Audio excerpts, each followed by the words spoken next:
Cloud. I'm going to record on this computer. It is starting. It has started. It's officially started. Okay, now. I've been talking about doing this podcast for a week or two. What was that? We've been You've been planning talking it? about, yeah. This thing has been in the works. We have been discussing. We've been discussing questions. We've been talking about how to do it. Finding a time. It's crazy. And that pretty much is all that you have to do before you start a podcast nowadays. You kind of have to, I mean, just deciding to include video too was kind of a big decision for me. Yeah. I wish I had a more flattering background. You know, people now, they've been like improving their it looks a little 80s in a stylish way. It looks a little like you're in an 80s music video. I just want like a I would turn this around, but then it would just show like my very messy room. Right. I have, what I want is like books. I have books up in that corner. See, that's what I think people are doing. Of the land. Wait, where are you right now? Let's start with that. I'm in Berkeley. My quarantine has been, I spent a month in that first super lockdown with, in Berkeley with like 5 roommates. And I got this big space. I live in like an artist cooperative called Lumen Labs, and everyone there is making stuff. And so everyone was like, oh, cool. We got stuff to do. We got space. We're doing like Pilates as a group and making meals and stuff. And then my brother flew out from New York. He just like escaped from New York style. And he needed to quarantine before rejoining with the parents because they're visiting our grandma a lot. And so I was like, I'll get in on that quarantine. That sounds like an experience. And so we were quarantining in a cabin in Central Oregon for 2 weeks. And then I rejoined there. And then I was there for like almost 2 months. So okay, that's what I knew. I knew you were in Oregon. Okay, that makes sense. And everyone is healthy. Everyone you were with, and then did you see your grandparents too? Yeah, saw my grandma a good amount. Grandma. Yeah, it's like kind of this is like, what is time? March was like a decade. April went by very fast, and now is it June? It's like I barely know. Honestly, I barely know. I have no sense of anything. I drove the car today to drop Alice off somewhere, and I didn't even I couldn't remember the last time I drove. Yeah. Like so weird. I got back and I was like, I'm gonna drive my car, and the engine was dead. And I was like, oh yeah, that's what happens to cars. Yeah. How long is it? Like how long can you drop out of the world? Like, is that, and then return? I've been noticing it's getting hotter, which must mean it's summer. I mean, kind of, but also, you're on the East Bay. It's a little different. Here, it's just in San Francisco, warmer, cooler, warmer. It's all like all time is the same. Yeah. I want to talk a little bit about you. I'm following my new. Okay, this is the first time we're doing anything like this. This is a total experiment, given. But I did write up some things that I want to talk about, and the first thing I want to talk about is Logan. So I'm just going to give a quick background about my experience of Logan, which is that we met while working at a crazy startup called Outdoorsy. Now, I say crazy startup because they all are. Nothing against Outdoorsy specifically. Crazy awesome. Crazy awesome. Crazy is it's the Airbnb of RVs. So it's a place where you can rent an RV or rent out your RV. And I liked him immediately, given. But one of the things that stood out about Logan in particular is he's a community builder. And this is a time and place where building communities, I mean, we've talked about this a lot, but like, what is building community and what is building community online? And so from Outdoorsy, well, actually, tell me your story in your words, Logan. Yeah, well, I was doing the activities of community building, since that's where we left off. Since before there was a common job function called community manager. I rejected that job function. I was like in boot camps and reading everything I could about growth marketing and retention and engagement because I wanted to have an impact in the startup. I didn't want to be handling support stuff. Although now it's like, when we need people to run campaigns, engage people, like identify the best users and bring them in for products and testing and and now like be frontline support for mental health crises and like be a communications expert for handling unweaving like unweaving systemic racism that is happening inside of our communities. That's all the function of a community manager now, and including like make sure we're getting ROI on our community, make sure that people are being engaged and they're retaining, and more people are people who are in our community are having a much better experience than people who don't join it, and all of that. So I'm happy to call myself a community manager now. Outdoorsy was kind of the first place that I legitimized it. The startup before, I kind of like had to sneak that into my title because I was doing and even at Outdoorsy, you were 1 foot growth. I felt like you were always like growth. I had to get in the door, and so I told them their email was bad. And we built, I mean, I remember starting, but you actually built it, a Facebook group for Outdoorsy. I remember like trying to figure out where community lives there, and you ran with it after I left. But what happened? So what was where did you go after Outdoorsy? Like, what was the... Yeah. So I was building this Facebook group, and like a lot of people who work with Facebook groups, that it's intended for a specific thing, and it's not intended for you're not supposed to be able to start a Facebook group and then get all the user data that's in the Facebook group. But we did have these users. There's a Facebook group for owners, RV owners, and so we were going to start this like long-term relationship with them. We needed to build a lot of trust with them to get them to hand over the keys to somebody else because we told them that was okay. It requires a lot of trust and a sense of security. If you're an RV owner or you know anybody, you'll know that like these are like babies. These are like precious. This is like for somebody to do like baby, RV, dog, or in some order. And so we really had to build a lot of trust. And I was sending a lot of feedback to the Facebook team. I talked my way into one of their community programs for group admins, and I was trying to navigate that space, and I made friends with other people in the space who were also using Facebook groups, so we can kind of share ideas and information. And one of those people, a shout out to Susie Nelson. She was a community manager at digitalmarketer.com, then was hired as a community strategist at Facebook, and then referred me in. I think because we sneakily joined each other's Facebook groups and learned from each other. And so, yeah. Well, you've always been a community pioneer. I mean, even I feel like you're one of the only people who really takes it seriously. Like, even the fact that you were like, let's try to do this podcast, Meredith. Let's see how this goes. I think you should do this on Zoom. Let's record it. Like, you are always pushing it forward. I really appreciate that about you. Thanks. Yeah. And for those, I feel like Happy made that suggestion because I think it is not unrelated to my being the first podcast guest. I was like, yeah, it's your idea. Go for it. So I'm really happy to be here. But shout out, like, if anybody from the community is listening and can follow up in the wonderful, beautiful Voyager Slack, of which I've been a community member for a couple of years now.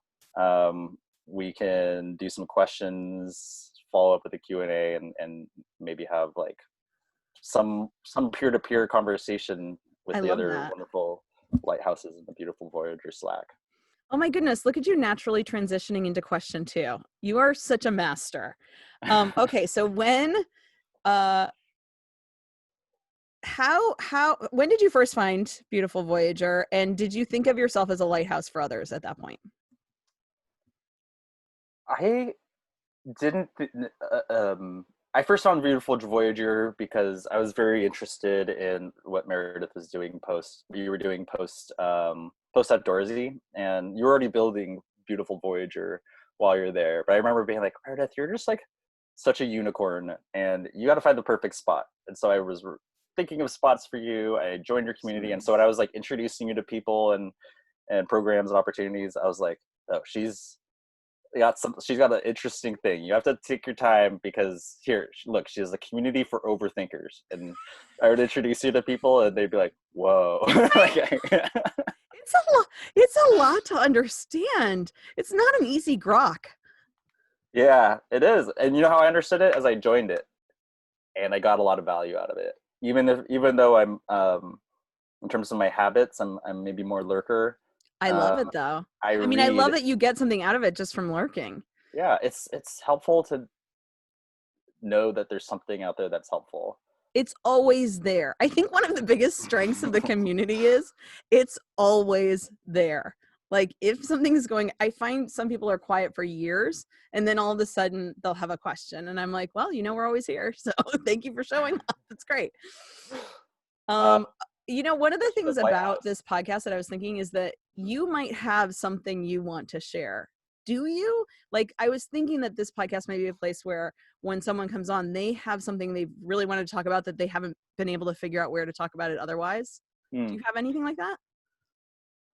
There's a few things that come to mind that I'm talking about right now. One is when this first, we can take a topic and run with it. I'm glad we're doing Zoom because I'm gonna watch your facial expression for what is exciting. Talk about something we're both excited in. One was when this first happened. I was in my job at Facebook now. I do programs for community leaders. So I'm managing these Facebook groups for community leaders, and a lot of the way that they learn, a lot of the ways that community leaders learn from each other. Learn is from each other. Like you'll see how somebody models behavior and how they respond to something, and that you'll sort of experiment with and try that voice. So it's really important to bring these community leaders together, really important to model behavior. One of the early things that we sort of recognized with the social distancing in place was that there'd be incredible effects on people's mental health that were sort of unseen. It was like seeing it as like a second epidemic that was coming, was the epidemic of loneliness and epidemic of people running out of not having as much access to the mental health services and that they had had before.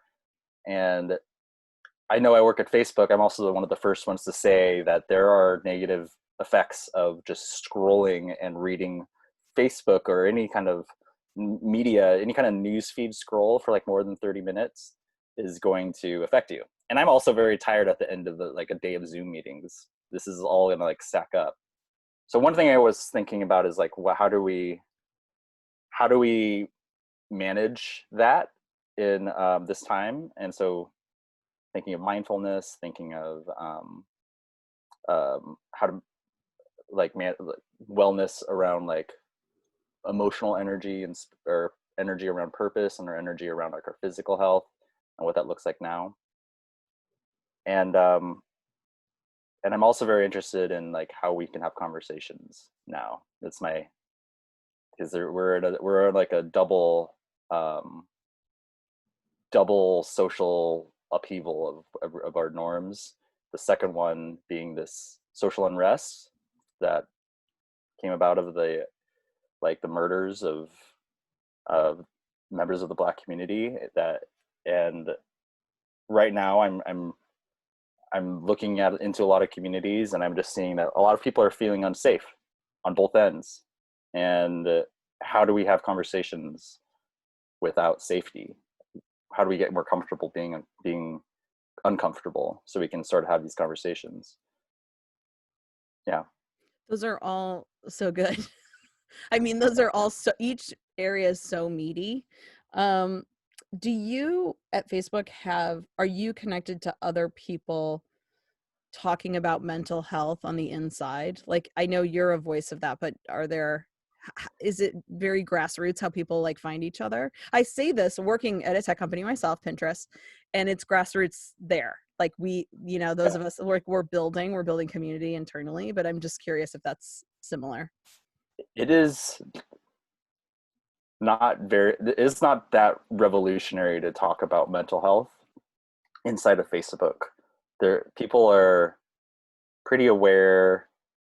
I think if Facebook is like a pretty like conscientious org, like it's really they keep hammering into like, you'll bring your whole self, talk about like talk about what you want to talk about, like there's a lot of trainings in place about and a lot of opportunities available to find the kind of conversations that you're looking for, which is surprising because Facebook is huge. and you think that there would be a lot of controls around around just by nature of it being an enterprise, but that has to protect a lot of information and wants to do things a certain way. There are like very smart people really that are whose job it is to focus on leading teams, building teams around loneliness and mental health and depolarization at Facebook. And do you check in with them? Like, I would imagine that the things you're doing are important with them as well. Yeah, because you're talking about these conversations, and how do you facilitate these conversations? We're finding opportunities together to sort of overlap, and I think everybody is looking very closely at what group leaders are doing. Facebook's mission statement is changed like 4 or 5 years ago to focus on communities rather than just connecting people, but giving them the power to build community. And it's rarely a problem of having access to the right kind of conversations or getting the right resources.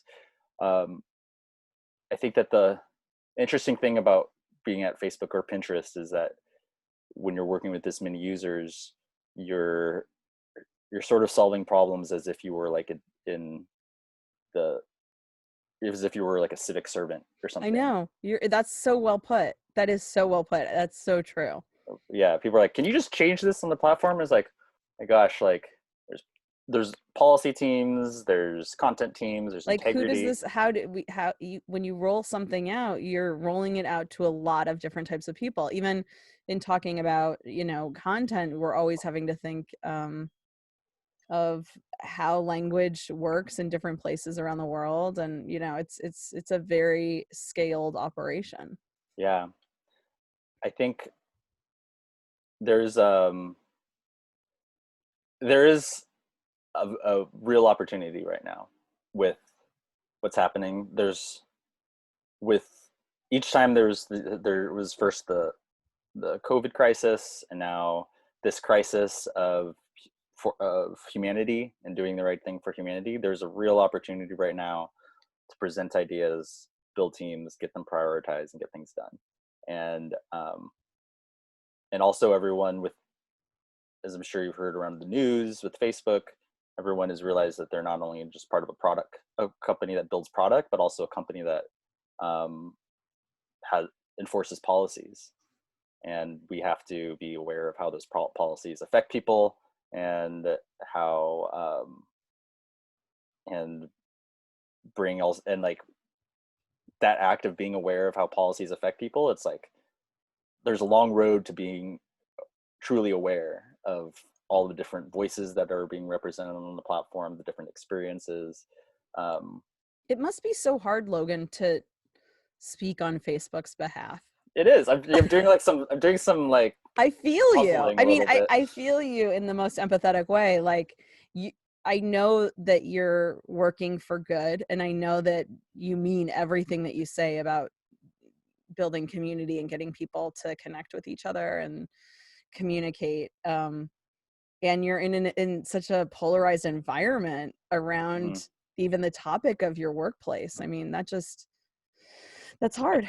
I've had some. I think that the experience of looking at news and social media and reading things is very disorienting right now. And I think that there's a long way to go with that. I think social media itself is very new. We're like in the second inning of a 9-inning ball game, if that. We've got a long way to go, having given everyone a voice and a platform and connected people. Now what? And I think we don't really know. As a society, we don't know what it should look like. I get a lot of feedback that's like, oh, Facebook's been messing up. I've been reading about it in the news. It's like, all right, like give me your, like, let's have a conversation about it. Let's work on it. Yeah. And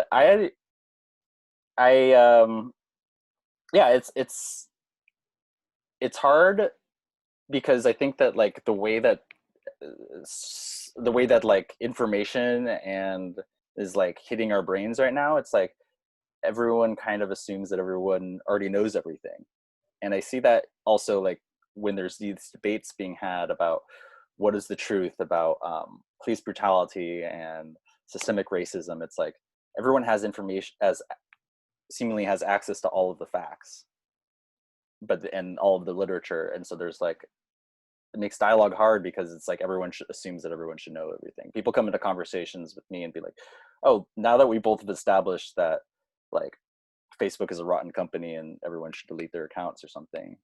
And I think, well, how do we have a conversation that sort of like includes like the good and the bad? What you're saying really resonates with me. I mean, I really feel like we have like more information than ever, but a layer of assumption that is thicker than ever too. And it's not like the information has cleared up thinking yet. We're still learning how to process that information and communicate with each other.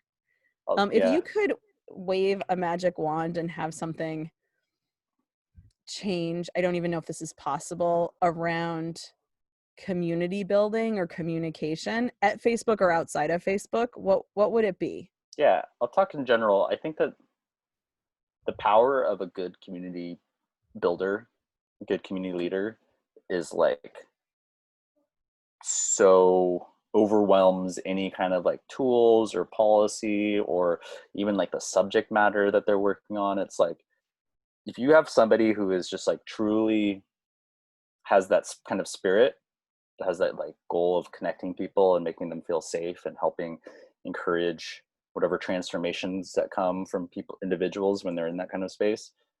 You could be running a meme group about kitties and it is like powerful. Like can you say more about what that mindset is? Like what is the mindset that helps do that?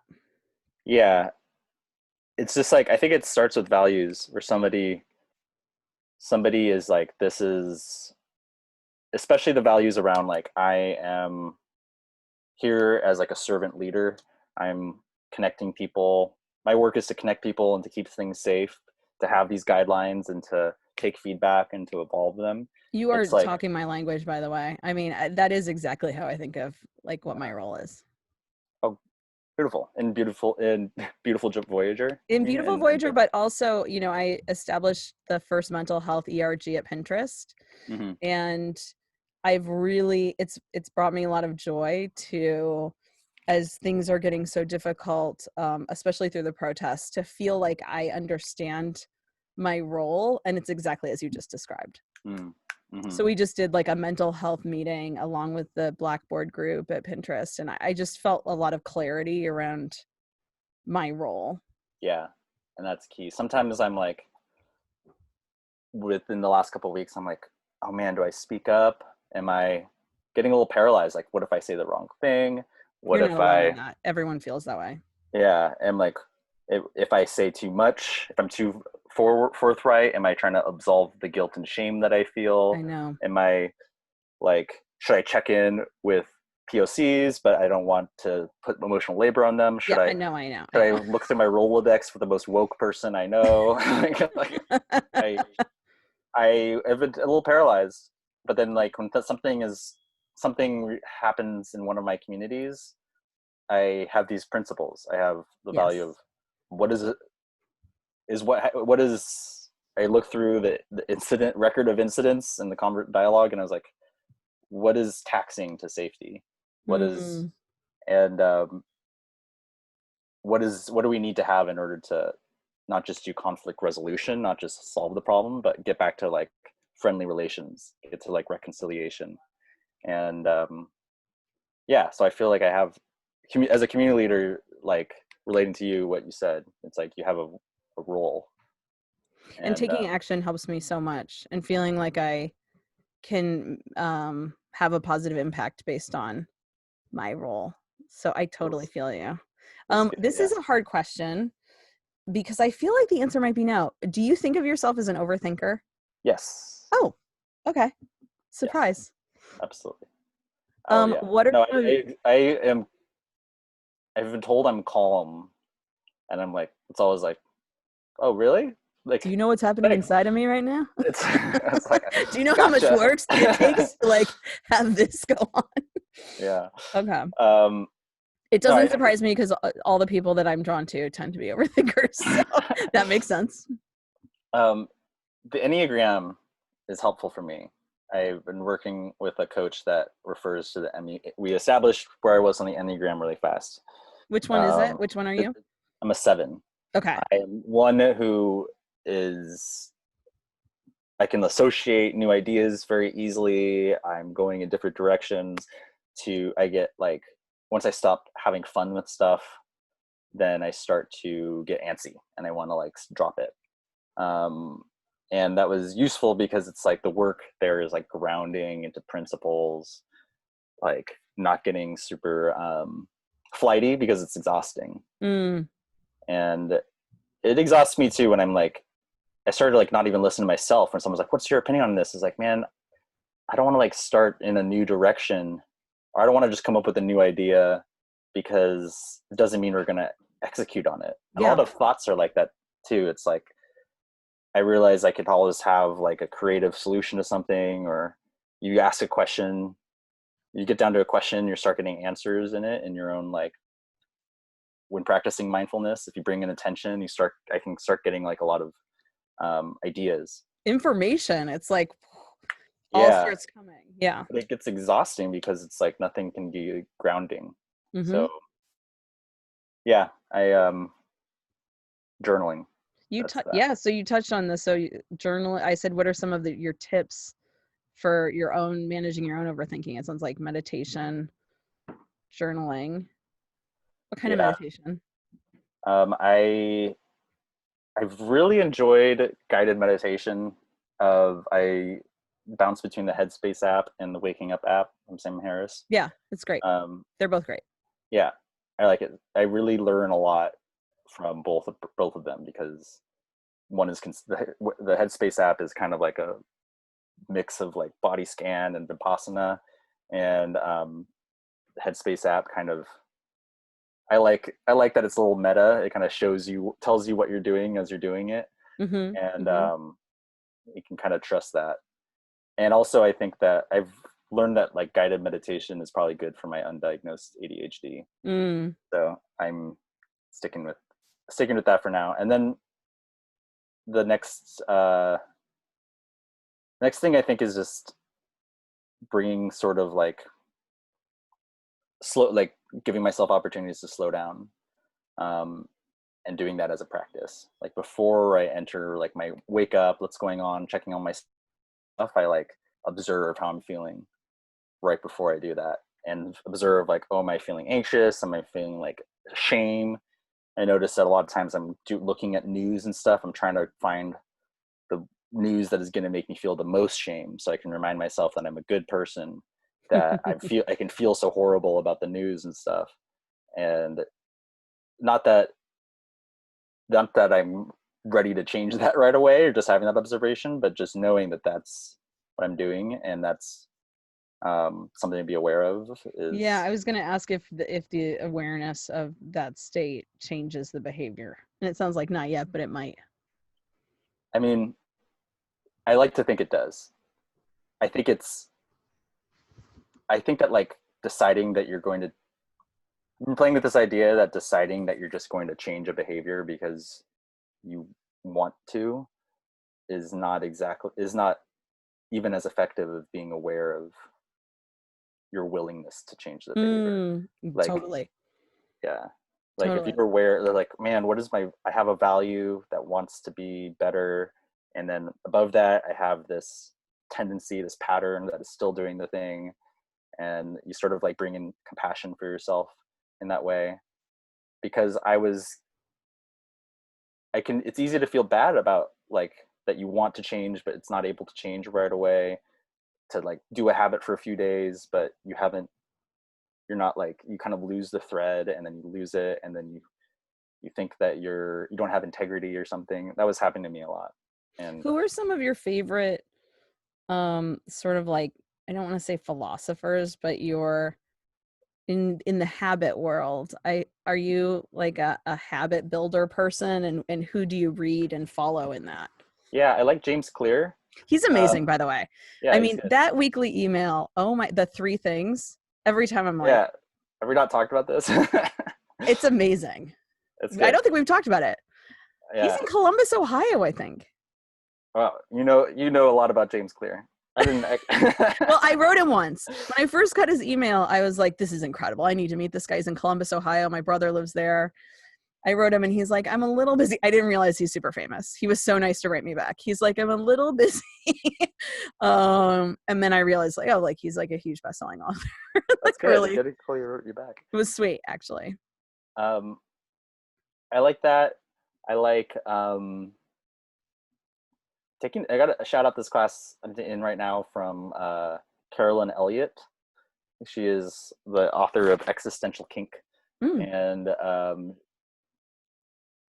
she encourages these habits like waking up, pulling a tarot card, writing it down, and then looking for like how that tarot card will like rhyme throughout the day. And then at the end of the day, like just being like, oh, I didn't know it at the morning, but here's the ways that my day was kind of like the 5 of Swords or something like that. It's kind of like loosening your brain. That's like a brain fun. I like it. Yeah, I like it because it's not necessarily saying this is the habit that will be helpful for you first. It's more like you said, it's like looser. It's like you do the thing and then you reflect on it later. That's super cool. Or building a habit of reflection. Well, yeah, and you're building a habit of like new pathways in your brain, new, more playful pathways, it sounds like, which I love. My last question in the podcast format that you and I have been playing with is, what is your latest 1D win? And before you answer, I just want to explain that 1D win is short for Wonderful Win. It was named by a very long-standing member of the beautiful Voyager Slack community. And I knew he lived in Stockholm, but I thought he was British. But he's like, 1D is not British. I just made it up because it's short for wonderful. He's Arab. He's of an Arab descent, but lives in Stockholm. But anyway, so 1D win. What's your favorite 1D win? Wonderful win, and it could be personal or it could be. It could be anything, and it's something that happened recently that you're like, God, that felt good. It was my brother's birthday the other day. I think my mom likes to create rituals, routines. And so she's trying to create a family ritual where on birthdays we say what's something we like about the person. And it was nice because I've just spent all this time with my brother and I was able to share with him that I see that he's having to be very strong now that he's an actor who can't work and can't be passionate about what he's passionate about. And I was able to share that with his friends. And it's just like that moment of, like we said before, just like being able to feel like you have something important to add, being able to be of service, like help me feel better too. And also summarize this time that you invested in like building your relationship with him right now. Yeah. Because of COVID. Where is he an actor? Where is he in LA normally? He's in New York City normally. Okay. Yeah. He just I'll share this later. He was cast in this like his like breakthrough role perhaps in this play that was going to be off Broadway that was by the Jeremy O'Harris, who was the playwright for Race Play, and it was this. He's going to win. Jeremy Harris was surely going to win some Tonys, and then Connor, my brother, was going to appear in this play the same week of the Tony Awards, and now that's all been deferred, and so he's just like I have to wait. I have to wait for my dream to come back. And it's very so hard. That's so hard. Connor, I cannot wait for you to be famous. Yeah. I'm so excited for when your dream does happen. The world will be a better place. The world will totally be a better place. Yeah. Any final thoughts? This was amazing. I feel like I learned so much about you that makes me so happy. Oh, I'm happy too. That's how what inspired you to do a podcast? What's your dream for it? Well, I've been such an avid podcast consumer for so long. I actually started listening to audio books when they were tapes in the year 2000, and they would be sent in a box to me in New York, and you'd get like 14 tapes, and it was books on tape. But what I always really wanted was conversation. It was like I was waiting for podcasts to be born. And when they were, I listened to more podcasts than anyone I know. Like I have like 30 or 40 podcasts that I'm a regular listener of. So I listen to a lot of podcasts. And I know, usually for walks. And I do this weird massage bed in our house called the Megan bed. It's like this South Korean jade ball, super hot. Anyway, I love it. And so I always listen to it when I'm on that. But there are just these different times of the day. And, you know, sometimes if I'm just like trying to relax my eyes, I'll just like lay and listen to podcasts. It's just like it's almost compulsive because I listen to so many, but you know, we have those parts of ourselves. So, you know, I've always been such a consumer, and I wanted to have conversations, but I kind of like writing, like I never thought I had anything that special to add or that different. But enough people lately, since my book came out and I was doing podcast interviews, I did 7 podcast interviews and I really loved them. And then people would listen to them and say, please try to do a podcast, do a podcast. Yeah. So since you helped me figure out a format, I figure, why not try it?